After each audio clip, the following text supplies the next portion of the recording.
Welcome to another episode where we get to meet amazing people making amazing changes on this planet. Today, I'm very excited to have a wonderful guest. She's a friend and she's a wonderful person helping people get healthy and strong and also help them on their journey to writing their amazing stories.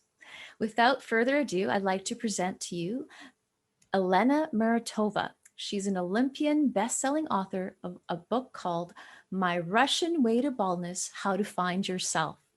She's also a life transition coach and a writing coach. Welcome, Elena. How are you doing today? Hello, Jennifer. Thank you for having me here today. I'm doing fine and I'm excited to be here.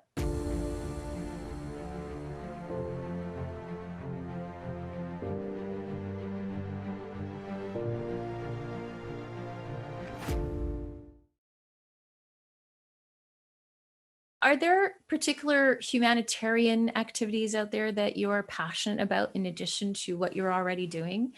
Causes that you'd like to inform people about that we might not be aware of that you'd like to add to our discussion today? Is there any particular area that you'd like to address? You talked about transition is very important for you, for instance. That ties into mental health, for example, how it affects our mental health and our well-being. Are there any other particular additions or extra information you'd like to share on that?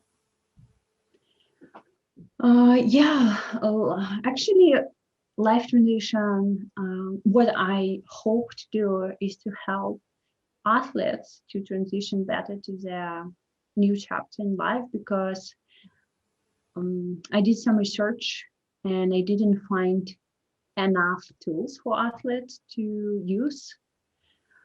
There is some help how to look for the job, how to choose new career, but in mental well-being, I think there is a gap.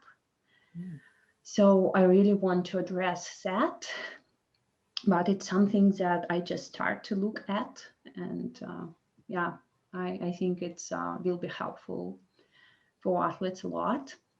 Another cause that I'm passionate about is not related to life transition, or maybe just a little bit can be related, but it's about obesity.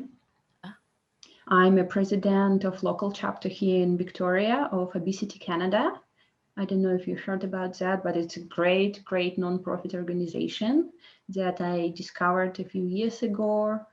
And like here in Victoria, we were not very active so far with our chapter because it's just brand new, and then COVID hit and everybody was so like overwhelmed by everything else. But if you go to their website, which is obesitycanada.ca, I think it's .ca. I hope we can maybe leave the comments below the video.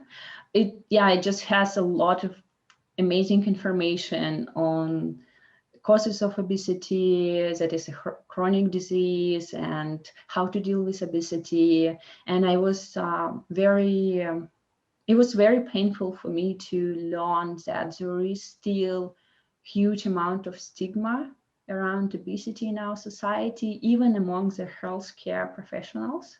Wow. Yeah, it was just heartbreaking to hear such stories as like people died because healthcare professionals didn't want to take them seriously. They just said, oh, it's because of your weight. So they didn't want to give them to refer them to any additional tests to check what was the cause of the pain, for example. Yeah, and it's what I want to change in the world, I think. And it's not only related to obesity, but in general related to body image, is that how we look like doesn't affect who we are. And we are all unique, and we don't need to follow specific standards, beauty standards or body standards that are dominant in our society. So yeah, it's just topic of obesity in general, and and obesity specifically, and body image in general, or how we treat our bodies, how other people treat our bodies. It's very like, I don't know, close to me, maybe because I went through my personal journey with body acceptance when I faced alopecia. That is why it's very close to me, and I want people just to live more, just to live happier life, with any body shape. Again, some really powerful words, especially for our youth out there, our young people. There's so much peer pressure out there in terms of how to look, how to behave, being part of the group, what that looks like, what that sounds like, what the expectations are. And it's really important to have mentors like you out there that say, hey, you know what? You don't have to be part of the group and what's considered trendy. What's the most beautiful thing is finding who you are and sharing yourself with the world. Whatever that looks like, that's beautiful. So that's really powerful information, and our youth need to remember that. And having mentors out there sharing the knowledge that you're sharing is a really big, important thing to do to help our communities stay healthy. So thank you for sharing that information. Yeah, exactly. It just, I think, especially for youth, of course, it's normal phase of development to look for their identity and understand who they are, and it can be a very hard journey. And I went through this journey by myself, and even in my like 30s, beginning of the 30s, I still try to figure out who I am, or who I was. Uh, and what I realized that, like, for example, I can just share my story. When I started to lose my hair intensively, when I couldn't hide my bald spots anymore, because before it just was a little spots, which I was able to hide, but at some point my baldness was so big, so I need to cover it or just shave the hair. So with time, I just decided to shave the hair, because it was difficult decision, but it brought a lot of relief for me. But for me, challenge was also that my feminine identity was strongly attached to my hair. So I thought that to be a girl, a woman, I need to have long hair. I don't know, it's some beliefs that I grew up with, probably. So yeah, and then I had to challenge this belief and ask myself, what is femininity for me? What does it mean to be a woman for me? And I went deeper in that thinking, and just remember that even in my childhood, for me, it was always challenging. When I was a teenager, I saw women who used a lot of makeup and high heels and dresses, and I thought that I had to do that as well. And I also saw that my mom, she didn't do it a lot, and we grew up in the north, so it was difficult to wear skirts there.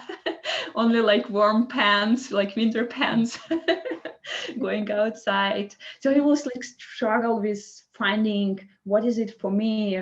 I occasionally I bought high heels, I bought makeup stuff, and then I didn't use it for like for some months, and it's all expired. And finally, I just realized that I have my own unique journey in this perspective, that I can define my own femininity. For example, that for me it's okay not to have hair, and I don't use a lot of makeup. I don't use makeup at all because I'm lazy.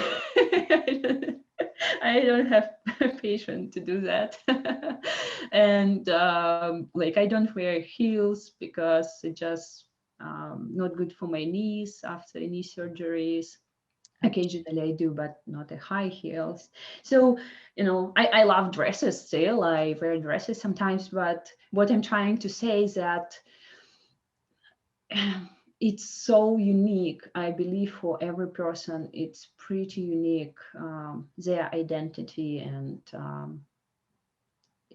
either it's femininity or it's some other parts of identity. It's all about taking something that you like from your environment and adjust it to your personal needs and your personal preferences. And it's okay. And it's much better than blindly follow somebody's standards and don't be yourself. It's much better to be yourself and live your own life. Yeah. Ooh, that's really good. It's much better to be yourself. Yeah, yeah, yeah. That should be a slogan on a t-shirt. Yeah. Very, very important. Thank you. As a reminder, right? That we often forget. And it's so important to remember that, there's always going to be somebody out there that we think that we should be like, if we don't remember that the beauty inside ourselves and the power within. And ultimately, the most beautiful thing is sharing your authenticity, the real, true you that Mhm. nobody else can be. Because when you show that to the world, you shine and you are at your best, at your healthiest, at your most greatest capacity to give back to the world and give back to yourself. So those are some really powerful words you've shared with us. And yeah, that's really really great. Thank you. Yeah, thank you.